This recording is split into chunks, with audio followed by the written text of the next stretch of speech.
তো good morning বন্ধুরা, শুভ সকাল। সবাই কেমন আছো? আশা করবো সবাই খুব ভালো আছো। তো আজকে হলো 23শে জানুয়ারি, নেতাজি সুভাষচন্দ্রের জন্মদিন। তো আমাদের ক্লাবে আজকে পতাকা উত্তোলন করব।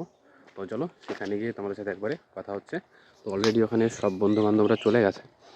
তো বাইরে প্রচণ্ড কুয়াশা, ইদানিং দুদিন ধরে প্রচণ্ড পরিমাণে কুয়াশা হচ্ছে। তো চলো ওখানে গিয়েই দেখা হচ্ছে।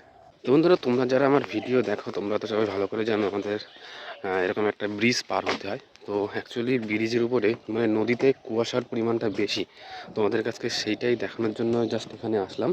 তো দেখো কি পরিমাণে কুয়াশা পড়েছে, আর নদীর মানে ব্রিজের এ মাথা থেকে ও মাথা ঠিকঠাক করে দেখা যাচ্ছে না, প্রচণ্ড পরিমাণে কুয়াশা পড়েছে। পাশেই হলো আমাদের ক্লাব। তো তার আগে ভাবলাম যে যাই একটু ব্রিজ থেকে ঘুরে আসি। অনেক দিন মানে এইরকম আবহাওয়ার ফিলিংস নেওয়া হয় না, তো সেই কারণে একটু ব্রিজে আসলাম। তো দেখো প্রচণ্ড পরিমাণে কুয়াশা পড়েছে, জাস্ট ওয়াও, এই পাশ থেকে পাশ দেখা যাচ্ছে না।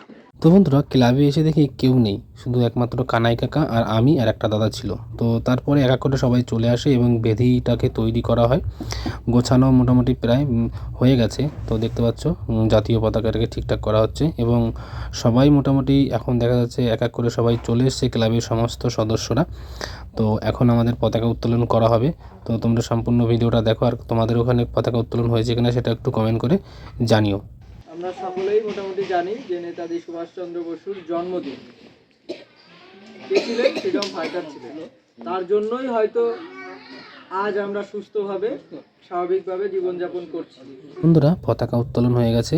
এখানে যারা এসছিল সবাই একে একে কিন্তু মাল্যদান করছে, নেতাজি সুভাষচন্দ্র বোসকে সম্মান জ্ঞাপন করছে। তো আমিও করেছি। এবার মিষ্টিমুখের পালা, সবাইকে মিষ্টিমুখ করিয়ে আমি কিন্তু বাড়ির দিকে চলে যাব। তো চলো বাড়ি গিয়ে বাকি কথা তোমাদের সঙ্গে হচ্ছে। তো বন্ধুরা, ওখান থেকে অনেকক্ষণ আগেই বাড়িতে এসেছিলাম। তো বাড়িতে এসে খাওয়া দাওয়া করার পরে আমি কিন্তু এই যে দেখতে পাচ্ছি আমার পড়ার টেবিলটাকে গুছিয়েছি।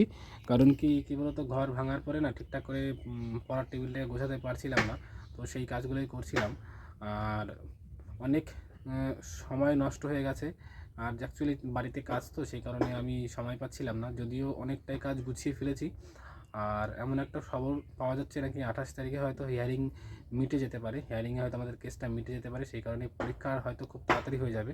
তো সেই কারণে সময় আর নষ্ট নয়, যত কষ্টই হোক আমাকে কিছু হলেও একটু হলেও 2-3 ঘন্টা হলেও আমাকে টাইমটা বার করতে হবে পড়ার জন্য। তো চলো, আবারও তোমরা এই চ্যানেলে নতুন নতুন স্টাডি ব্লগ দেখতে পারবে, স্টাডি চ্যালেঞ্জ দেখতে পারবে। তো চলো ভিডিওটা আজকে এখানে শেষ করছি, কারণ বিকেলবেলা আমার পড়ানো আছে, আর হয়তো ভিডিও করার সুযোগ পাবো না। ঠিক আছে? তো চলো দেখা হচ্ছে আর একটা নতুন ভিডিওতে। তোমরা ততক্ষণ ভালো থাকবে, সুস্থ থাকবে, আর মন দিয়ে পড়াশোনা করো।